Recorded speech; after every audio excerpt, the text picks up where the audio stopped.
যাররা পরিমাণ অহংকার আছে জান্নাতে যাবে না। আমি অনেক বড় মৌলবী, অনেক বড় বক্তা, অনেক বড় হাফেজ, আলেম, কারি হয়ে গেছি, বাস জাহান্নামে যাওয়ার জন্য যথেষ্ট। তিনজন ব্যক্তিকে দিয়ে জাহান্নাম উদ্বোধন করা হবে। হাদিসটা মিশকাতে আছে, অন্য অনেক কিতাবে আছে। আবু হুরায়রা রাদিয়াল্লাহু আনহু হাদিসের রাবী, তিনি বর্ণনা করেছেন। আর যখনই তিনি হাদিসটা বলতেন তখন অজ্ঞান হয়ে পড়ে যেতেন। এটা কিন্তু হাদিসে এসেছে, যখনই তিনি হাদিসটা বলতেন তিনি অজ্ঞান হয়ে পড়ে যেতেন। যে তিনজন ব্যক্তিকে দিয়ে জাহান্নাম উদ্বোধন করা হবে, তার প্রথম ব্যক্তি হচ্ছে একজন শহীদ, যাকে ডাকা হবে, বলা হবে তোমাকে এসব নিয়ামত দিয়েছিলাম, পৃথিবীতে কি করেছিলে? সে বলবে আমি আমার পুরো জীবনটাই আপনার জন্য দিয়ে দিয়েছি। আল্লাহ পাক বলবেন ক্যাদিব, মিথ্যা কথা বলছো, বরং এই কারণে জীবন দিয়েছো, এই জন্য যুদ্ধে গিয়েছিলে যে মানুষ তোমাকে অনেক বড় বীর বলবে। কথা বুঝতে পারছেন?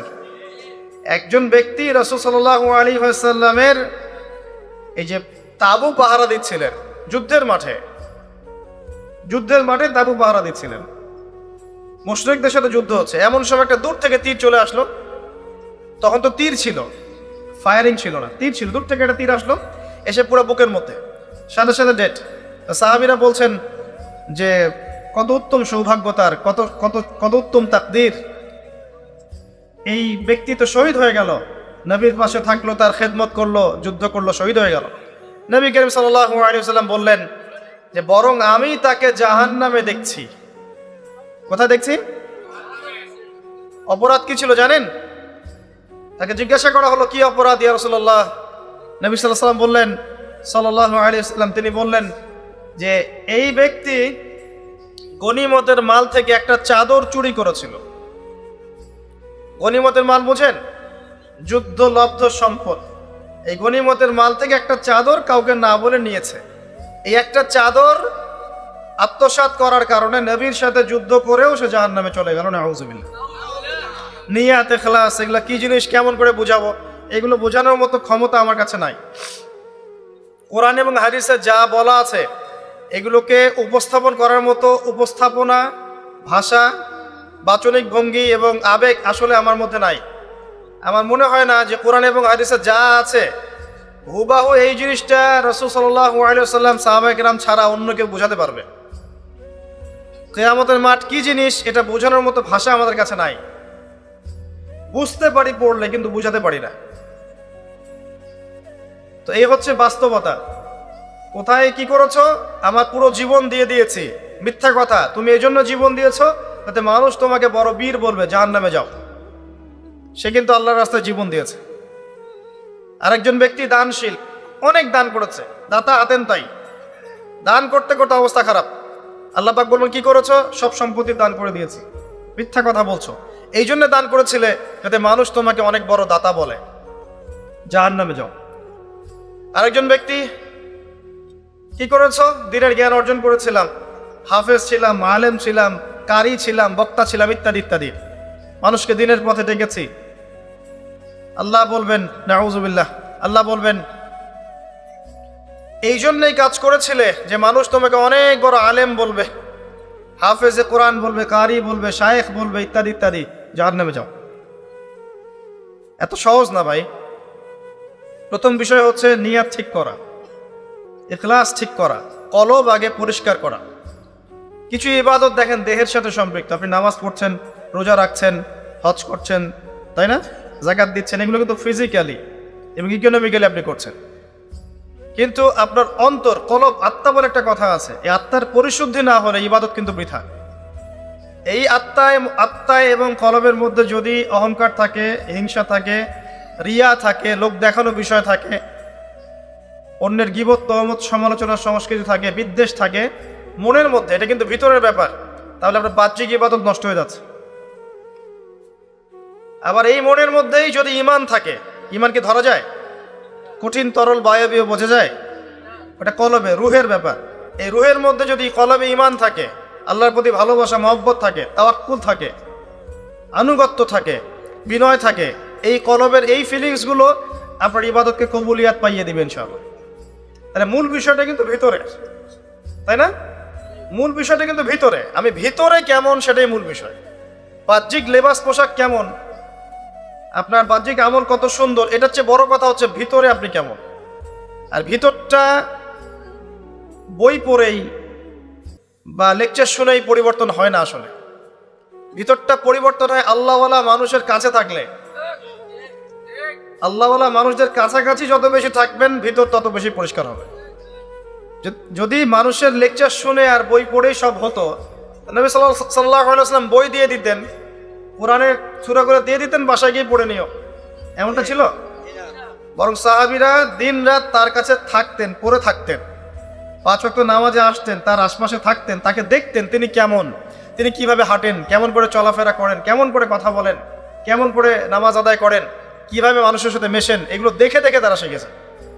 আব্দুল্লাহ বিন মাসউদ রাদিয়াল্লাহু আনহু সম্পর্কে বলা হয় যে আব্দুল্লাহ বিন মাসউদ রাদিয়াল্লাহু আনহু এমনভাবে আল্লাহ রাসূল সাল্লাল্লাহু আলাইহি ওয়াসাল্লামকে কপি করতেন, তার ওঠা বসা চলাফেরা এমনভাবে কপি করতেন যে মনে হতো তার সাথে তার চেহারা এবং আচরণের অনেক মিল পাওয়া যেত, ফিজিক্যালি, এবং দেখা যেত মানে পাচনিকভাবে ওঠা বসা মুআমালাত সব ক্ষেত্রে মনে হতো নবী সাল্লাল্লাহু আলাইহি ওয়াসাল্লামের মতো করে করার চেষ্টা করছে। মুসআব বিন উমাইর রাদিয়াল্লাহু আনহু চেহারাটা নবী সাল্লাল্লাহু আলাইহি ওয়াসাল্লামের সাথে সাদৃশ্যপূর্ণ ছিল। আলী রাদিয়াল্লাহু আনহু, হাসান হুসাইন রাদিয়াল্লাহু আনহুমা, তাদের চেহারার মধ্যে একটা মিল ছিল। এমনকি উহুদের যুদ্ধে একজন সাহাবীকে শহীদ করা হয়, তাকে শহীদ করে কাফেররা মনে করেছিল মুহাম্মদ সাল্লাল্লাহু আলাইহি ওয়াসাল্লামকে মেরে ফেলেছে। নাউজুবিল্লাহ। যখন আপনি একসাথে থাকবেন, একজন আল্লাহওয়ালা মানুষের সোহবতে থাকবেন এবং তার কাছ থেকে দিনটা শিখবেন, আপনার মধ্যে আস্তে আস্তে তার মতো প্রভাব বিস্তার করবে ইনশাআল্লাহ। তো আমি যেটা বলতে চাচ্ছিলাম সেটা হচ্ছে যে কলবের পরিবর্তনটাই মূল। আর এই কলব পরিবর্তিত হবে তখনই, আত্মশুদ্ধি তখনই আসবে যখন আপনি পড়াশোনার পাশাপাশি আল্লাহওয়ালা মানুষের সাথে থাকবেন। এবার আল্লাহওয়ালা মানুষ খুঁজবেন কোথায়? যাদেরকে আপনি আল্লাহওয়ালা মনে করছেন সবাই আসলে বাহ্যিকভাবে আল্লাহওয়ালা হলো, ভিতরে আল্লাহওয়ালা নন, এটাও বাস্তবতা। কিন্তু আল্লাহ পাক যেহেতু বলেছেন কুনু মা'আস সাদিকিন, সত্যবাদীদের সাথে থাকো, তার মানে কিয়ামত পর্যন্ত আল্লাহওয়ালা মানুষ থাকবে। আপনাকে খুঁজে বের করতে হবে এবং আল্লাহর কাছে দোয়া করতে হবে, আল্লাহ আমাকে সেই রকম ওস্তাদ, সেই রকম আলেম, সেই রকম আপনারা যে ভাষাই বলেন পীর বা বুজুর্গ বা ওলামায়ে কেরাম মিলিয়ে দিন, যাদের সোহবতে থাকলে আমরা দিন শিখতে পারবো এবং আপনার নূর অর্জন করতে পারবো, আত্মশুদ্ধি অর্জন করতে পারবো।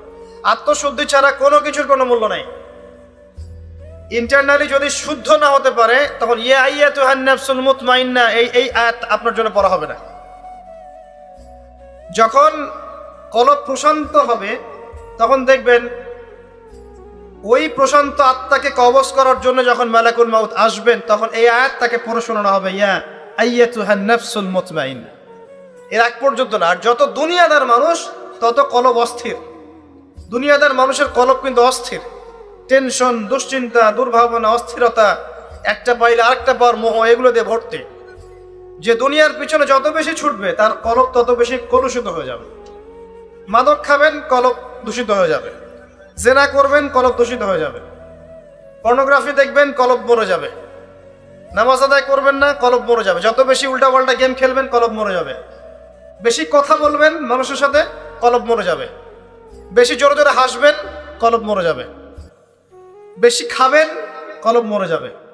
বেশি ঘুমাবেন, কলব মরে যাবে। এমনকি হালাল স্ত্রীর সাথে যদি বেশি বেশি সহবাস করেন, তাও কলব মরে। কিছু হালাল কাজ আছে, এগুলো করলেও কলব মরে যায়। ইবনুল কাইয়্যিম রাহিমাহুল্লাহ বলেছেন, কিছু হালাল কাজ আছে যেগুলো করলেও কলবের মধ্যে প্রভাব পড়ে, কলব দুর্বল হয়ে পড়ে। বেশি কথা বললে কলব মরে যায়। খেয়াল করে দেখবেন, বেশি মানুষের সাথে মিশবেন, আপনি দূষিত হয়ে যাবেন। বেশি বেশি খাবেন, ওজন রসিক হবেন, কলব দূষিত হবে, মাশাআল্লাহ পেটও একটা বের হয়ে যাবে। সুন্নতের বয়ান করে বেড়াবে, নিজের বডিতেই সুন্নত নাই। কথা বুঝতে পারেন নাই? জাতির কান্ডারি সুন্নতের বয়ান করে বেড়ায়, নিজের বডির মধ্যেই সুন্নত নাই। এমন একটা দেহ বানিয়ে রেখেছে মাশাআল্লাহ, এক পাক দৌড়াতে বলেন জিহাদের মাঠে শেষ, উল্টে পড়ে যাবে। খালি এক পাক মাঠে চক্কর লাগাইতে বলেন, দেখবেন শেষ, মাশাআল্লাহ দম শেষ। এদিকে মাশাআল্লাহ জাতির কান্ডারি হয়ে বসে আছে, ফিজিক্যালি ফিট না, কারণ ভোজন রসিক, বুড়ি বের হয়ে গেছে। যত বেশি খাবেন, কলব মরে যাবে। সিরিয়াসলি বলছি, খান বেশি বেশি, দেখবেন কলব মরে গেছে। রমজান মাসে রোজা রাখেন না? রোজা রাখলে মনটা প্রশান্তি লাভ করে না? রোজা রেখেছেন, তারাবির নামাজ পড়ছেন, কোরআন তেলাওয়াত করছেন, জিকির করছেন, অন্তরে একটা শান্তি চলে আসে। এখন ইফতার করতে গিয়ে আপনি 20টা আইটেম নিয়ে বসেন, কলব মরে যাবে। ইফতার করার সময় 20টা আইটেম নিয়ে বসেন, 20টা আইটেম বক বক করে খান, দেখবেন যে আপনার ওই যে রোজার যে রুহানি ফ্লেভার নষ্ট হয়ে গেছে। সেহরিতে আপনি 10টা আইটেম করেন, দেখবেন আপনার কলবের যে নূর নষ্ট হয়ে গেছে। এটা খুব মারাত্মক। নবী সাল্লাল্লাহু আলাইহি ওয়াসাল্লাম বলেছেন, খেতেই যদি হয় পেটটাকে 3 ভাগ করে খাও। আর এই সুন্নাহগুলো হাদিসের পাতায় আছে, বাস্তবতা আসলে এমন নাই। কিছু কিছু বিষয় আছে কোরআন হাদিসের পাতায় আছে, বাস্তবে নাই। আর যেমন গনিমতের মাল, বাস্তবে আপনি আর এখন পাচ্ছেন না। যেমন একাধিক বিয়ে, কোরআন হাদিসে আছে, বাস্তবে দেখতে পারবেন না, খুব কম।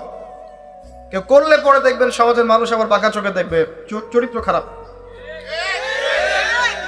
একটা নিয়ে আপনি আবার 10টার সাথে খষ্টি নষ্টি করলে কোনো সমস্যা নেই, আবার বিয়ে না করেও 10টার সাথে খষ্টি নষ্টি করলে কোনো সমস্যা নেই। মানে বাস্তবতা আর কোরআন হাদিস পুরা ডিফারেন্ট। দেখবেন খাওয়ার সুন্নাত কোরআন হাদিসে আছে, বাস্তবে পাবেন না। খুব কম মানুষের মধ্যে আছে, এবং যাদের কাছে আছে তারা কিন্তু এই আপনি পাবলিকলি আপনি তাদেরকে পাবেন না, তারা এইসব অনলাইনে আসে না। আল্লাহওয়ালা যে মানুষগুলো আছেন, আনাচে কানাচে ছড়িয়ে আছেন, যাদেরকে আমরা চিনিও না, হয়তো অনেকে নামও জানি না, তারা কখনো এভাবে পাবলিকলি আসেন না। তারা সেলিব্রিটি নন, তারা পরকালের সেলিব্রিটি। পরকালের সেলিব্রিটি আসল সেলিব্রিটি, দুনিয়ার সেলিব্রিটিজমের কোনো দাম নাই। তাই দুনিয়ার এই বিষয়গুলো কিন্তু এত বেশি মত্ত হবেন না। আমি একটা কথা বলতে গিয়ে এতগুলো কথা চলে আসলাম। আত্মশুদ্ধির পথে এগুলো অন্তরায়, এগুলো বাধা। আত্মশুদ্ধিও আসবে কখন? পড়বেন বেশি বেশি, কোরআন তেলাওয়াত বেশি বেশি করবেন, আল্লাহর জিকির বাড়িয়ে দেন, দিন রাত আল্লাহর জিকির বাড়িয়ে দেন। সুবহানাল্লাহ পড়তে থাকেন, হাঁটতে হাঁটতে আলহামদুলিল্লাহ পড়তে থাকেন, আল্লাহু আকবার পড়তে থাকেন, লা হাওলা ওয়ালা কুওয়াতা ইল্লা বিল্লাহ পড়তে থাকেন, আস্তাগফিরুল্লাহ ওয়া আতুবু ইলাইহি পড়তে থাকেন, সুবহানাল্লাহি ওয়া বিহামদিহি সুবহানাল্লাহিল আযীম পড়তে থাকেন, দরুদ শরীফ পড়তে থাকেন, আল্লাহর জিকির বাড়িয়ে দেন। যত বেশি আল্লাহর জিকির করবেন, মন প্রশান্ত হবে ইনশাআল্লাহ। আপনি আল্লাহকে ফিল করতে পারবেন, আল্লাহ আপনার কলবে, মানে কি আল্লাহ সরাসরি কলবের ভিতরে, আল্লাহর সাথে আপনার হৃদয়ের সম্পর্ক স্থাপন হবে ইনশাআল্লাহ। আল্লাহর নূর আপনার কলবে আসবে ইনশাআল্লাহ। আল্লাহর জিকির বাড়িয়ে দেন, এবং একই সাথে আল্লাহর কাছে দোয়া করা বাড়িয়ে দেন। প্রত্যেক পদে পদে আল্লাহর কাছে দোয়া করেন। এমনকি জুতার ফিতাও যদি ছিঁড়ে যায়, আল্লাহকে হাত তুলে বলেন, আল্লাহ আমার জুতার ফিতা ছিঁড়ে গেছে, আপনি জুতার ফিতার ব্যবস্থা করেন। এভাবে আল্লাহকে পান, এভাবে আল্লাহর সাথে সম্পর্ক করেন। কিছু হলে হুজুর ডাকতে হবে কেন? আপনার বাবা মারা গেছেন, হুজুর ডেকে কি দোয়া করবে? আপনার বাবার মৃত্যুর শোক কি আমি বুঝতে পারবো? আপনি বুঝবেন, আপনি দোয়া করেন। হ্যাঁ, দোয়া চাইতে পারেন, আপনি দোয়া করা কোনো খারাপ কিছু না, কিন্তু আপনাকে ফিল করতে হবে আল্লাহ কি জিনিস। আল্লাহর কাছে আল্লাহকে পাওয়ার যে পথ ও পদ্ধতি, এখানে আপনাকে ফিল করতে হবে কাজগুলো কেমন হবে। তো এগুলো করলে আপনার কলবে আল্লাহর নূর আসবে ইনশাআল্লাহ। আরো বেশি বেশি বেশি কবর জিয়ারত করতে পারেন, কলবে নূর আসবে। কারণ কবর জিয়ারত করলে পরকালকে স্মরণ হয়, এবং পরকালকে যার বেশি স্মরণ হবে তার কলবটা, মনটা নরম থাকবে। একই সাথে আল্লাহর পথে সফর করতে পারেন। আল্লাহর পথে যত সফর করবেন, আল্লাহ নিদর্শনগুলো দেখবেন, আল্লাহর তাওহীদ চিনতে পারবেন। আল্লাহ পাক সফর করতে বলেছেন, সূরা হজের মধ্যে আছে, সফর করলে তোমার মৃত কলব জীবিত হবে, এটা বলা আছে। সফর করলে মৃত কলব জীবিত হবে। বেশি বেশি দরুদ শরীফ বাড়িয়ে দেন, আর দান সদাকা বাড়ান। দান সদাকা বাড়ান, কলব জীবিত হবে ইনশাআল্লাহ। আরেকটা বিষয় আছে, রোজা রাখেন। আমি হয়তো বলছি, আমি হয়তো বেশি রাখতে পারছি না, আল্লাহ পাক তৌফিক দান করুন সবাইকে রাখার জন্য তৌফিক দান করুন। আগামী রমজানে আমরা যেন পরিপূর্ণভাবে রমজানটা কাজে লাগাতে পারি, আল্লাহ পাক তৌফিক দান করুন। আমাদের সবাইকে আল্লাহ পাক রমজানে পৌঁছে দিন, আমিন। ফরজ নামাজের সাথে নফল বাড়িয়ে দেন, আল্লাহ পাক তৌফিক এনায়েত করুন। এতিমের মাথায় হাত বোলান, সম্ভব হলে বিধবাদেরকে বিয়ে করেন, দায়িত্ব নেন বিধবার। এতিমের দায়িত্ব নেন, এতিমের দায়িত্ব নেন, বিধবার দায়িত্ব নেন। আপনাকে আল্লাহ পাক এমন পুরস্কার দিবে ইনশাআল্লাহ, জান্নাতে নবী সাল্লাল্লাহু আলাইহি ওয়াসাল্লামের সাথে এইভাবে থাকবেন ইনশাআল্লাহ। এইভাবে যে এতিমের দায়িত্ব নেবে, বিধবার দায়িত্ব নেবে, দেখাশোনা করবে, তাকে আল্লাহ পাক এভাবে রাখবেন নবী সাল্লাল্লাহু আলাইহি ওয়াসাল্লামের সাথে। এই কাজগুলো করলে আপনার মনটা নরম হবে। যার মন যত বেশি সফট, তার মনে তত বেশি আল্লাহর নূর নাজিল হবে। যার কলবে আল্লাহর নূর নাজিল হবে, সে ব্যক্তি আল্লাহর নূর দিয়ে দেখবে, আল্লাহর নূর, আল্লাহর কান দিয়ে শুনবে, আল্লাহ পাকের রুহানিয়াত তার ভিতরে আসবে, আধ্যাত্মিকতা আসবে। আর এই আধ্যাত্মিকত্ব না আসলে আত্মশুদ্ধি অর্জিত হবে না, আর আত্মশুদ্ধি না আসলে সব আমলই ব্যর্থ। আত্মশুদ্ধি না আসলে বাকি যে নামাজ পড়ছেন, রোজা রাখছেন, অন্যান্য ইবাদতগুলো করছেন, আত্মশুদ্ধি না আসলে এগুলোর উদ্দেশ্য ব্যর্থ হয়ে যাচ্ছে। মূল উদ্দেশ্য কিন্তু আত্মশুদ্ধি অর্জন করা।